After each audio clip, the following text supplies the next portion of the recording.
안녕하십니까. 오래간만에 또 독서 프로그램을 한번 진행을 해봅니다. 공산당 선언이라는 이제 문헌을 가지고 여러분들하고 같이 읽어나가는 시간입니다. 공산당 선언 이렇게 얘기를 하면 많은 사람들이 소위 지식인이라고 하는 층에서들도 마치 무슨 신비한 어떤 책을 읽는다든지 문헌을 읽는 그런 생각들을 갖기가 쉬운 것 같습니다. 실제로 또 그러기도 했었죠.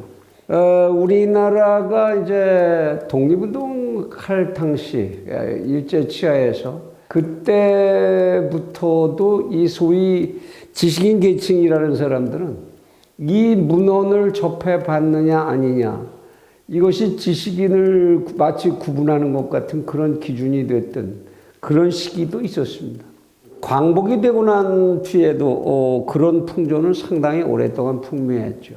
이 공산당 선언이라고 하는 이 문헌은 아마도 전 세계적으로도 상당히 많은 지식인들이 마치 읽은 것처럼, 이거를 읽었어야 하는 것처럼 이렇게 행세를 하면서도, 그러나 실질적으로 이 책을, 이 문헌을 구석구석까지 다 읽어본 사람은 또 별로 많지 않은 그러한 특이한 문헌이라고 할 수가 있습니다. 말하자면 지적 허영심을 자극하는 그런 유명세를 가지고 있는 그런 문헌이지요. 여러분들하고 이제 쭉 한 귀절 한 귀절 읽어 나가다가 보면, 물론 아주 독특한 논리 체계와 독특한 그 이념을 담고 있는 것은 사실이지만, 그렇다고 해서 이 문헌이 인류가 여태까지 쌓아나온 어떤 지식 체계에서 가장 대표성을 띌 만큼 그런 지적 영역을 형성하고 있는 그런 문헌이냐, 저는 솔직히 그렇게 보지는 않습니다. 일부 학자들의 아주 독창적인 의견, 그런 견해, 그런 내용을 담은 책들은 무척 많죠. 이 또한 그 중에 하나로 생각하고 편안히 이해하고 편안히 읽어나가는 게 좋지 않은가, 그런 생각을 하면서 이 책의 이제 페이지를 열게 됩니다. 우선 이제 구체적인 내용을 독해해 나가기 전에 오늘은 이 책이 가지는 성격, 내용, 그리고 이 책을 지은 사람들, 거기에 관한 이야기를 이제 소개를 해야 되는 순서지요. 이 책은 독일어로 쓰였습니다. 애초에 초판본이 독일어로 쓰였지요. 칼 마르크스라고 하는 뭐 두 번 여러분에게 설명할 필요가 없이 유명한 사람하고 그를 도왔던 엥겔스, 이 두 사람에 의해서 집필이 됐는데, 칼 마르크스는 말년을 영국에서 살았고 영국에서 세상을 떠나서 이제 거기에 묻혔지만 영어를 잘 하지 못했지요. 그래서 이제 엥겔스의 도움을 받고, 엥겔스는 영어를 아주 유창하게 했다고 그럽니다. 그래서 이 제목도 그렇고 애초부터 독일어로 이제 초판이 출간이 됐습니다. Manifest der Kommunistischen Partei. Kommunistischen 하면 공산주의자의 이런 뜻이고, Partei 그러면 파티, 정당이란 뜻이죠. 영어로 이제 번역을 하면 The Communist Manifesto 이렇게 이제 영역이 되어 있습니다. 이 글이 맨 처음에 이제 만들어진 거는, 발간된 거는 1948년 2월 21일 런던에서였습니다. 뒤에 이제 얘기를, 구체적인 얘기를 하겠습니다만은, 그 당시에 런던에서 이제 사회주의 동맹, 이게 이제 공산주의자 동맹으로 이제 바뀝니다만은, 이런 그룹이 형성됐는데, 독일로부터 이제 영국으로 이민을 넘어온 일부 세력들이 모여서 그들이 만든 동맹에 의인동맹이라는 게 있었습니다. 오를 의자, 사람인자, 옳은 사람들의 동맹. 그들이 이제 유럽에서 그 이전부터 만연하던 이제 사회주의 전통을 넘겨와서 그것을 조금 더 강화시키는 이런 이제 클럽을 만들었는데, 그게 의인동맹, 옳은 사람들의 동맹이지요. 이 의인 동맹 마르크스하고 엥겔스가 가담을 하면서 그 조직의 행동 강령 같은 형식으로 이제 발표가 처음에 됐던 겁니다. 유럽에서의 사회주의 운동 또는 공산주의 운동, 이것들은 처음부터 이렇게 우리는 옳은 사람들이야. 우리가 하는 견해는 옳아. 우리는 어떤 상대방보다 더 도덕적이고 정의로워. 라는 이런 의식을 가지고 시작했다라는 것을 짐작하게 할 수 있는 대목입니다. 그래서 그 전통이 지금까지도 좌파 진보, 우리는 정의야, 우리는 옳아 라고 하는 그런 의식이 암암리에 이제 전수되었고, 또 세상을 향해서도 그렇게 지금까지도 주장하는 그런 뿌리가 된 얘기이기도 합니다. 우선 그래서 이 글을 이제 작성을 한 마르크스 얘기, 또 엥겔스 얘기를 조금 하고 넘어가야겠죠. 정식 이름은 칼 하인리히 마르크스. 이 이름도 이제 일부 좌파 운동권 사람들은 마르크스 이렇게 얘기하면 안 된다. 막스야, 막스 그냥. 그래서 그 사람들 앞에서 마르크스 이랬다가는 또 욕을 먹는 그런 경우도 있는 이상한 고집들인데. 1818년 5월 5일에 태어나서 독일의 프로이센의 트리어라고 하는 지역에서 이제 탄생을 했습니다. 지금의 독일 연방, 이것이 생기기 전에 있었던 왕국이었죠.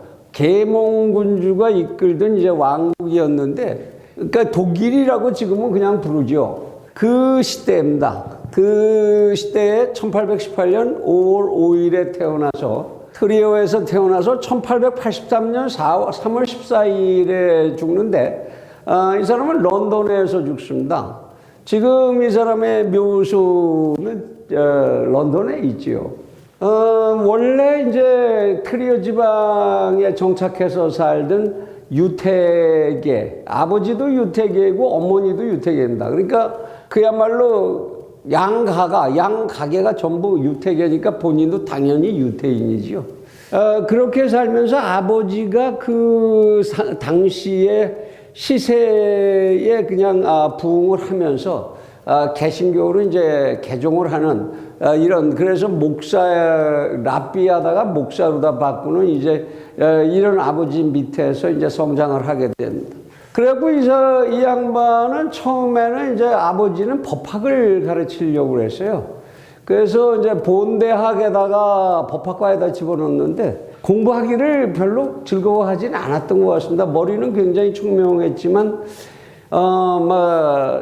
생활이 굉장히 반항적이고, 그 당시에 유태인이 유럽 사회에서, 특히 독일 사회에서 산다는 게 이렇게 편편치만은 않았을 테니까, 부딪힘이 많았던 이제 청년 시절을 보냈습니다. 그래서 심지어는 이제 한번 구속되기까지 하고, 이렇게 이제 세상에 부딪히면서 성장을 했는데, 그래서 법대를 결국은 이제 졸업을 못 합니다. 그래서 다시 예나대학으로다가 이제 옮겨가서 거기서는 철학을 공부를 하는데, 재미난 게 철학 박사과정을 들어갔는데, 그 당시에 박사과정이라는 게 지금의 이 학위과정처럼 학사 끝나고 석사하고 박사하고 이런 게 아니었으니까 지금 같은 시각으로 보시면 안 되는데, 박사과정회를 들어갔는데 출석을 단 하루도 하지 않았다고 그럽니다. 예나대학 철학과에.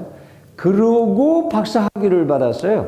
물론 논문을 썼으니까 이제 그 논문이 패스돼서 그냥 박사 학위를 받아서 학위를 가지게 됩니다. 그 다음부터 사회 비평, 비판, 기존 체제에 대한 도전, 이 활동에 굉장히 다양한 형태로 참여하게 되죠.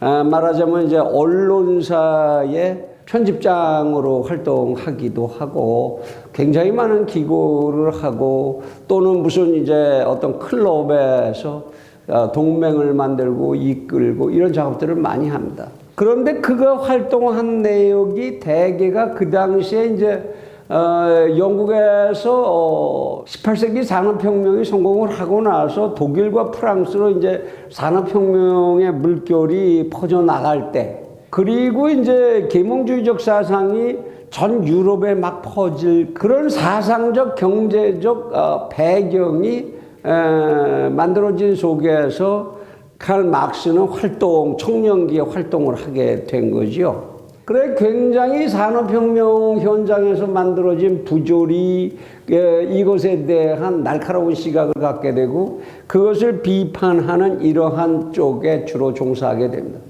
그러다가 보니까 이제 프로이센 정부에 의해서 저는 굉장히 위험한 친구야. 저 친구가 계속 설치고 다녔다가는 지금의 이 산업혁명 체제, 부르주아적인 이제 경제 시스템, 이것에 대한 굉장히 위험 요소가 될 수 있을 거야. 그래서 굉장히 다양한 형태의 이제 탄압을 받게 되죠. 결국은 그래서 거기서 못 견디고, 그 사이에 이제 아내를 예니폰 베스트팔렌이라고 하는 이제 아주 가문 좋은 집안에 영애하고 이제 연애를 해서 혼인을 하는데 결국 독일에서 같이 생활을 못하고 가족들까지 끌고서 이제 프랑스로 탈출을 합니다. 프랑스에 가서도 이제 그 사고나 의식 활동 형태가 변할 리가 없지요. 거기서 많은 또 이 당시의 사회주의자, 공상적 사회주의라고 대개 부르는데 그쪽에 속했던 인사들하고의 많은 교류를 하게 됩니다. 그 당시 프랑스에는 생시몽이라든지 프리에라든지 오온이라든지 이런 이제 공상주의적 사회주의의 이론 체계를 보급시키던 이런 사회주의자들이 활동하던 그때 시기니까 여기에서 굉장히 많은 이론적 토대를 소위 휴머니즘, 마르크스의 공산주의 이론에 들어가 있는 결합되어 있는 휴머니즘적인 요소 이런 것들에 대한 자극을 많이 받게 되죠. 그래서 프롤레타리아트는 불쌍하고 그들을 살려내야 하고 그들이 세상의 중심이 돼야 돼. 이런 의식을 가지게 되는 많은 충동을 거기에서 흡수를 하지요. 그리고 나서 이제 거기 프랑스에서도 그런 활동하다 보니까 또 쫓겨납니다. 그래서 결국은 이제 그거 못 견뎌서 벨기에에 갔다가 벨기에에서 다시 영국으로 탈출을 하게 되고 결국은 영국에서 이제 생을 마감을 하게 됩니다.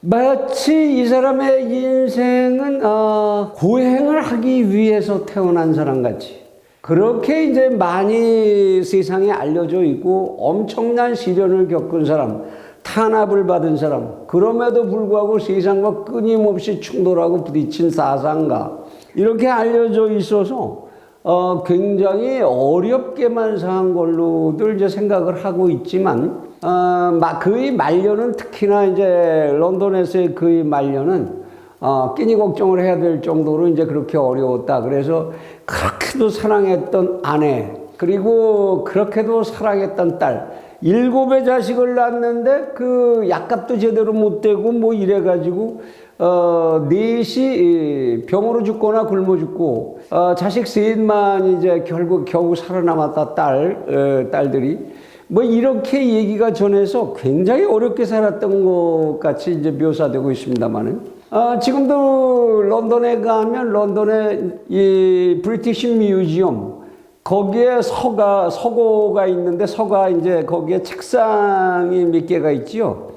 조나단 스위프트가 앉아서 책을 쓰던 책상, 마르크스가 여기에 앉아서 수시로 원고를 쓰고 했던 책상이라고 하는 이제 책상들이 지금도 거기 존재하고 있는데 그 구석에 앉아서 추위와 배고픔에 떨면서 자본론을 집필을 했다. 뭐 이렇게 이제 알려져 있지만 그게 진짜 그랬겠느냐. 또 이런 이제 일각의 그런 전설 같은 얘기는 좀 과장된 거다라는 시각도 있긴 합니다. 왜 그러냐? 이 마르크스를 평생이 가도록 뒷받침을 해줬던 친구, 엥겔스라고 하는 친구를 이제 진작에 만나게 되는데, 독일과 벨기에에서 만나죠. 그래갖고 이 친구는 부자였어요. 엥겔스는 그 아버지도 부자였고, 자기도 사업에 종사하면서 면방직업 이 사업에 실제로 종사하는 실업가이기도 했어요. 학자이자 실업가이기도 했죠. 이 사람은 마르크스를 죽을 때까지 부피를 한 사람입니다. 이 사람이 돈을 만들어 가지고 마르크스에게 매년 350파운드의 생계 유지를 위한 자금을 보내주고, 그리고 일만 있으면 다 나서서 도움을 주고 했었죠. 그렇기 때문에 그렇게 어렵진 않았을 것이다. 게다가 영국에 있을 때에는 미국의 트리뷴지의 현지 특파원의 지위를 가지고 있었어요. 그래서 트리뷴지에서 다른 사람들과는 완전히 다른 차별화된 그래도 일부의 보수를 지급을 했고, 물론 충족하게 한 건 아니라고 그럽니다만은, 게다가 마르크스의 말년의 자본론 제1권, 제2일권은 완전히 나오자마자 매진이 됐어요. 그래서 그렇게까지 그렇게 궁핍하게 그렇게 산 거는 사실이 아니잖냐, 뭐 이런 얘기도 있다는 거 이제 곁들이 얘기고요.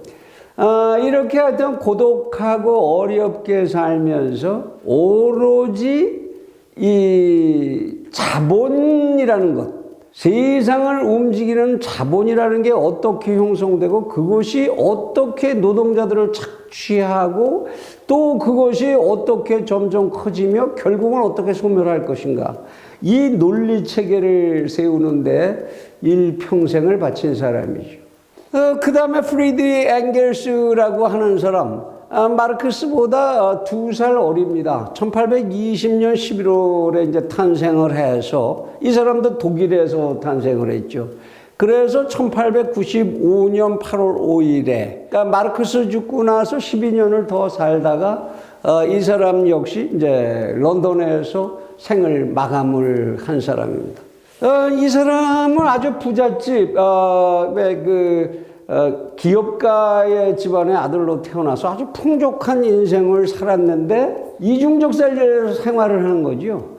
자기는 사업가의 삶을 살면서, 부르주아적 삶을 살면서 계속 사상은 프롤레타리아트의 해방, 이것에 몰입하는 이 공부만 하고 이제 마르크스를 도와서 그 작업만 했던 그런 참 이상한 사람입니다. 어떻게 한 남자에게 그렇게까지도 절대적 후원을 할 수 있었는지. 마르크스가 영어를 잘 못하는 상태에서 영국에 가니까 쫓아다니면서 통역 역할까지 다 해주고, 글을 쓰는 데에는 마르크스보다 엥겔스가 훨씬 필치가 좋았다고 그럽니다. 그래서 마르크스의 많은 글들을 이제 보충하고 편집도 해주고 나중에 이제 이런 작업에 아주 평생을 바치죠. 결국은 마르크스가 자본이라는 책을 쓰고 나서 1권밖에는 자기 힘으로 편집해서 발간을 못하고, 2, 3권은 결국은 마르크스 사후에 엥겔스가 그냥 추려지지도 않은 원고, 자료 이렇게 남은 거를 다시 묶어서 2, 3권으로 발행을 해주는, 따지고 보면 엥겔스 없는 마르크스는 있을 수가 없다. 그런 아주 특수한 관계, 그런 인생을 살았던 사람이죠. 마오쩌둥이가 있으려면 쪼골라이, 모택동이 있으려면 주은래가 없으면 안 된다든지, 세상에는 그런 희한한 그 파트너십을 가진 그런 인재들이 있었는데, 그런 모델 중에 하나입니다. 자, 이제 공산당 선언이라는 책이 그 내용을 무엇을 담고 있느냐 하는 얘기를 좀 해야 될 차례죠. 아까 처음에 말씀드렸듯이 1848년 2월 21일에 런던에서 만들어진 의인동맹이라는 데에 이 두 사람이 가입을 하고, 거기에 행동 강령 같은 식으로 첫 번째 이제 발표가 됩니다. 이 문건이 발표된 이후에 굉장히 많은 유럽의 사회주의 계열의 학자들이나 이쪽에도 다양한 영향을 정말 광범위하게 미친 게 사실이고, 그 다음에 이들과 반대의 입장에 섰었던, 그러니까 부르주아적 경제체제를 유지시키려고 했던 이런 기성 정치 조직에서까지도 엄청난 반향을 불러일으키게 됐던 겁니다.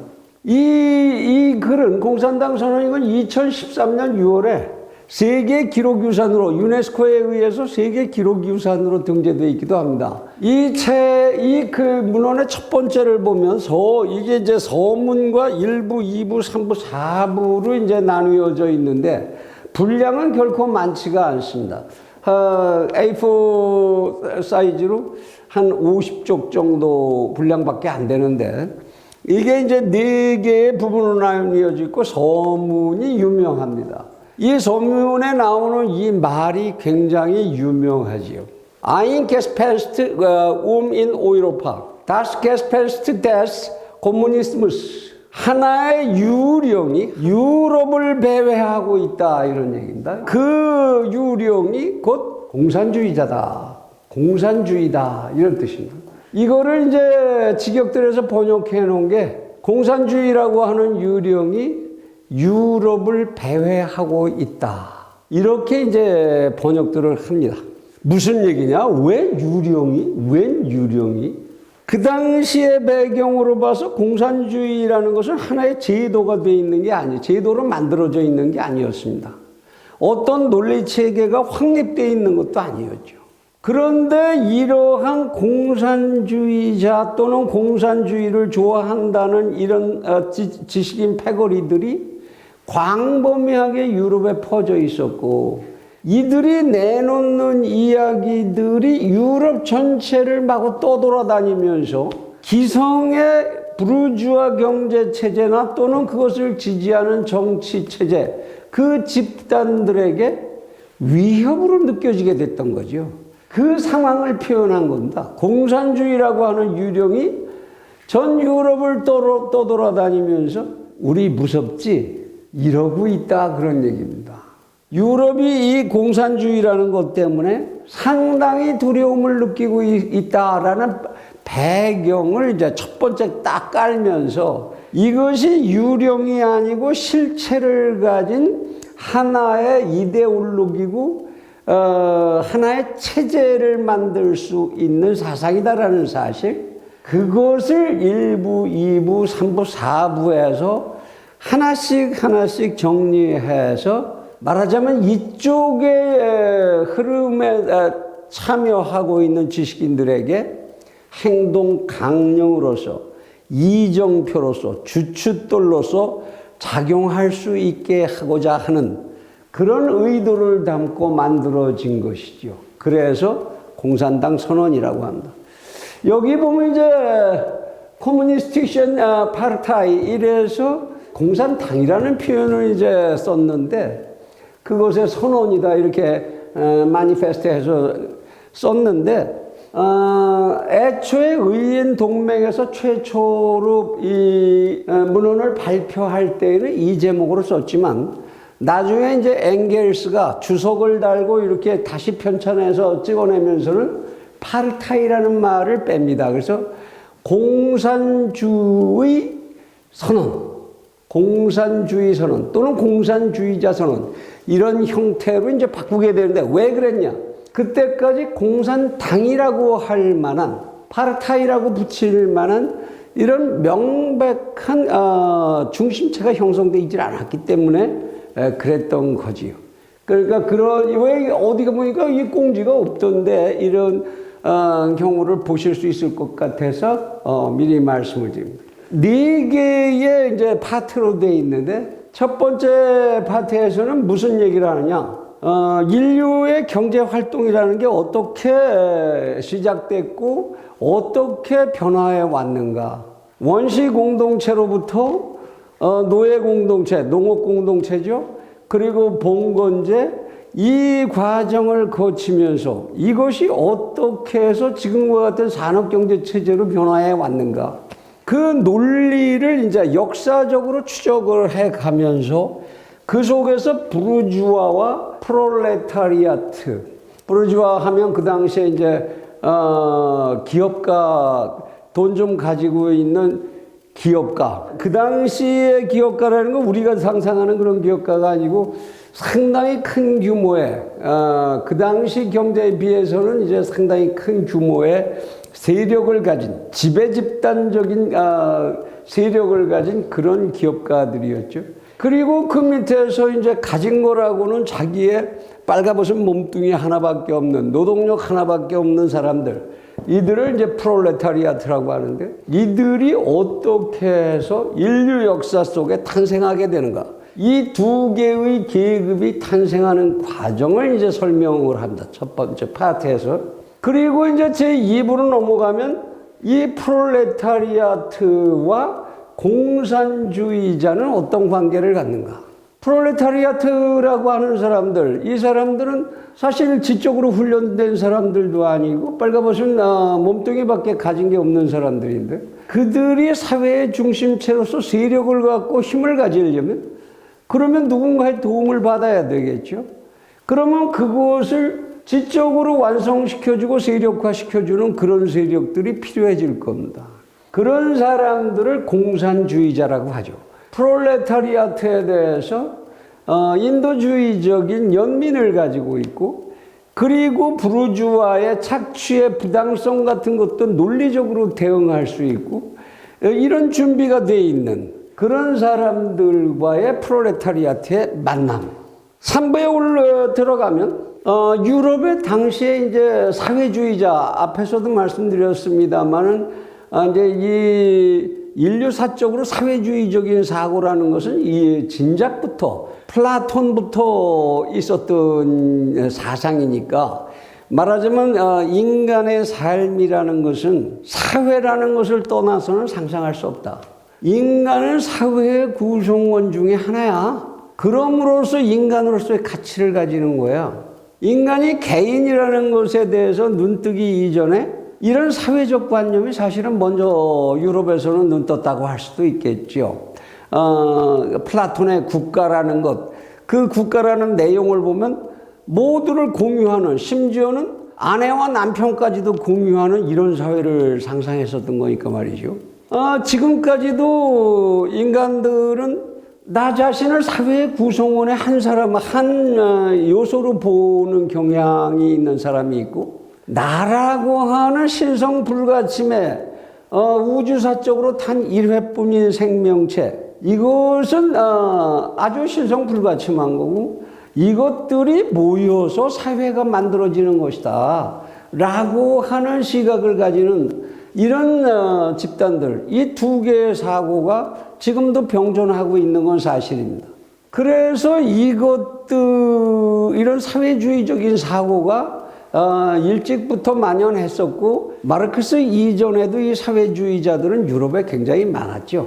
그랬는데 이것이 이제 공산주의라는 단계로 더욱 발전해 가야 되는 이유, 왜 공산주의가 필요한가? 이런 사회주의라는 이런 사고 정도를 가지고는 세상을 바꾸지 못한다. 프롤레타리아트를 위해서 할 수 있는 게 아무것도 없다.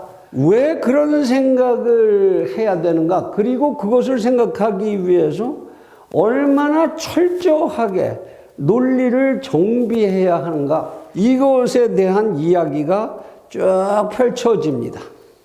그래서 당시에 존재하던 각 다양한 형태의 사회주의적인 이론들 또는 주장들, 이것을 하나하나 반박을 해가지고, 너희들 얘기는 쓸모없는 거야. 쓰잘 데가 없어. 아주 대놓고 그렇게 이제 반박을 하는 그런 단락이 제3부입니다. 마지막 4부에 가면 이제 지금 현재 현존하는 다양한 형태의 정당들과 그러한 정당들이 하는 역할, 기성적 정당들이죠. 이들에 대한 공산주의자가 가져야 될 입장은 뭐냐? 이거를 명백히 하자.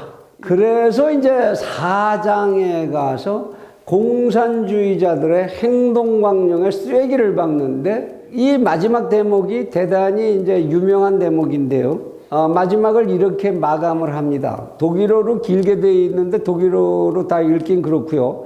영어로 번역된 부분을 소개해 드리겠습니다.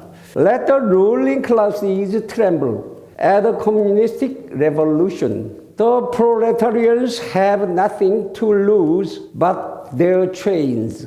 They have a world to win. Working men of all countries unite. 무슨 얘기냐 하면 공산주의 혁명 앞에서 모든 지배계급들이 전율하게 하라. 모든 프롤레타리아트들은 잃어버릴 것이라고는 쇠사슬밖에 없고 그들이 가지게 될 것은 승리를 향한 세계다.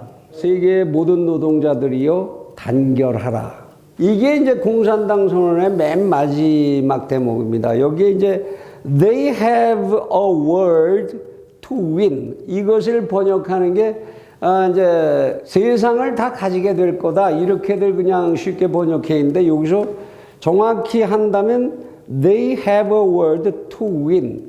승리를 향한 세계를 가지게 될 것이다. 가지게 된다. 독일어 원어로 보더라도 Sie haben eine Welt zu gewinnen이라고 해서 그냥 세계를 그냥 간다는 게 아니라 투쟁을 통해서 승리하는 세계를 획득하게 될 것이다.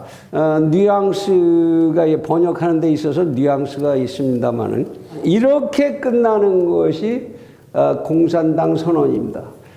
곁들이 재미난 얘기거리가 되려는지 모르지만 참고로 좀 알아두셔도 나쁘진 않을 텐데요. 이 공산당 선언은 최근에 시진핑 주석이 권장도서 7권의 권장도서를 추천을 했는데 중국 국민들에게 그 중에 첫 번째 머리에 올린 문헌이기도 합니다. 그래서 요새 또 우리나라에서도 또 그걸 시 주석이 추천했대 그래갖고 또 이거 찾아 읽는 이런 바람이 일고 있다고 하는데 글쎄요. 그래야 하는 건지 모르겠습니다. 근데 희한한 게 있습니다. 우리의 북쪽에서는 이 문헌이 금서로 돼 있다라는 겁니다. 그 뜻이 무엇일까? 이런 거 한번 상상해 보는 것도 재미일 것 같습니다. 그러면 다음 이제 독서 프로그램부터 이렇게 서문부터 차례차례 읽어 나가도록 하겠습니다. 여러분들이 미리 이 원문을 지금 인터넷에 보면 원문이 그대로 이렇게 저렇게 번역된 원문들이 많이 떠 있습니다. 굳이 책을 사실 필요 없고 그걸 그대로 다운 받으셔도 되고요. 그리고 이제 우리가 이걸 전문을 어떻게든지 이렇게 띄워서 여러분과 함께 읽어나가면서 중요한 대목을 이렇게 설명해 나가는 그런 식으로 진행을 할 예정이니까 미리 준비하실 수 있는 분들은 준비하시면 도움이 될 거라고 생각합니다. 다음 시간에 뵙겠습니다.